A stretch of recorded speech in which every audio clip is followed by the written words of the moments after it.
கொன்றவர்களை காத்திருந்து பழிதீர்க்கும் ஒன்லைனில் ஏராளமான திரைப்படங்கள் வெளிவந்திருக்கின்றன. சென்னையை சேர்ந்த பிரபல ரவுடி மயிலை சிவக்குமார் கொலையும் இதே மாதிரியான ஒரு ரிவெஞ்ச் கொலைதான். அவர் கொலை செய்த தோட்டம் சேகரின் மகன் அழகுராஜா 20 ஆண்டுகள் கழித்து சிவக்குமாரை கொன்று பழிதீர்த்துக் கொண்டார்.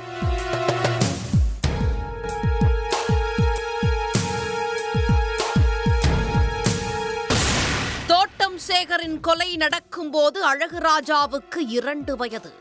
சிறுவயதில் இருந்தே அந்த கொலையை சொல்லி சொல்லி வளர்த்து வந்தனர். இன்னும் சொல்லப்போனால் சிவக்குமாரை கொல்வதற்காகவே அழகுராஜாவை வளர்த்தார்கள் என்று சொல்லலாம்.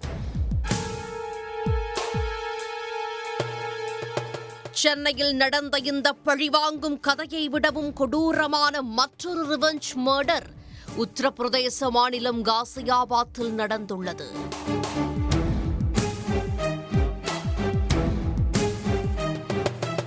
காசியாபாத்தின் முராத் நகர் அருகே உள்ளது கச்சி சராய் காலனி. இந்த ஊரைச் சேர்ந்தவர் இம்ரான். 49 வயதான இவருக்கு திருமணமாகி மனைவி மற்றும் 3 பிள்ளைகள் உள்ளனர். இம்ரான் பால் வியாபாரம் செய்து வந்திருக்கிறார். சம்பவத்தன்று இம்ரான் முராத் நகரில் உள்ள கடை ஒன்றின் முன் நின்று நண்பர்களுடன் பேசிக் கொண்டிருந்திருக்கிறார். அப்போது 4 பேருடன் வந்த 17 வயது சிறுவன் திடீரென இம்ரானை நோக்கி துப்பாக்கியால் சுட்டுவிட்டு தப்பிச் சென்றிருக்கிறான். என்ன நடந்தது என்று அங்கிருந்தவர்கள் சுதாரிப்பதற்குள் எல்லாம் நடந்து முடிந்து விட்டது.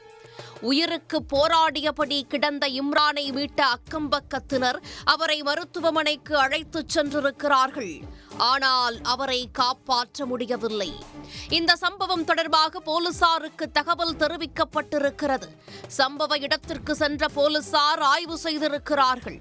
மொத்தம் 3 ரவுண்ட் சுடப்பட்டிருக்கிறது. ஒரு குண்டு தலையிலும் மற்றொரு குண்டு வயிற்றிலும் பாய்ந்திருக்கிறது. யார் அந்த சிறுவன்? எதற்காக இந்த கொலை போன்ற சந்தேக கேள்விகளுக்கு போலீசார் விடை தேடிக் கொண்டிருந்தனர். அப்போது முராத் நகர் காவல் நிலையத்திற்கு வந்த 17 வயது சிறுவன் தான் இம்ரானை சுட்டுக் கொன்றதாக கூறி சரணடைந்திருக்கிறார். அவர் அளித்த வாக்குமூலத்தில்தான் இது ஒரு பழிவாங்கும் கதை என தெரிய வந்திருக்கிறது.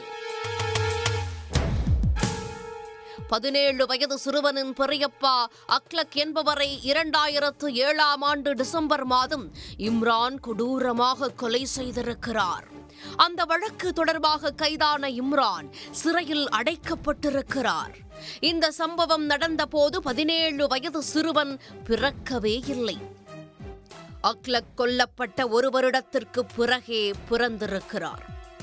இம்ரானுக்கு ஆயுள் தண்டனை கொடுக்கப்பட்டிருக்கிறது. இதன் தொடர்ச்சியாக தனக்கு கொடுக்கப்பட்ட தண்டனையை குறைக்க வேண்டுமென மேல்முறையீடு செய்திருக்கிறார். இந்த சூழலில்தான் 5 வருடங்களுக்கு முன்பு இம்ரானுக்கு ஜாமீன் கிடைத்திருக்கிறது. சிறையில் இருந்து வெளியே வந்த அவர் மீண்டும் பால் வியாபாரம் செய்து கொண்டு குடும்பத்தோடு மகிழ்ச்சியாக இருந்து வந்திருக்கிறார். சிறுவன் பிறந்ததில் இருந்தே அவரது குடும்பத்தினர் அக்லக்கின் கொலையை பற்றி சொல்லி சொல்லி வளர்த்திருக்கிறார்கள்.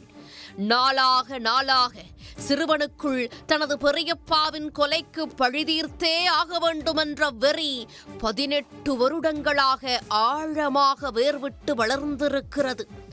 3 வருடங்களாகவே இம்ரானை கொல்ல சிறுவன் திட்டம் போட்டிருக்கிறார். அவரின் நடவடிக்கைகளை கண்காணித்து வந்திருக்கிறார். இறுதியில் தனது பெரியப்பாவை கொன்ற அதே டிசம்பர் மாதத்தில் சிறுவன் இம்ரானுக்கு நாள் குறித்திருக்கிறார்.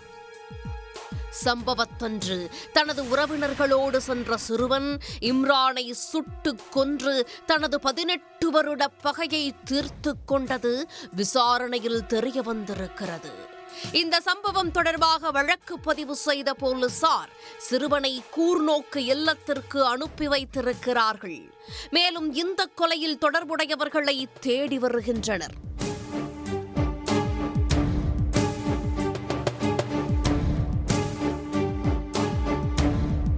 உடனுக்குடன் செய்திகளை தெரிந்து கொள்ள சன் நியூஸ் பெல் ஐகானை கிளிக் பண்ணுங்க.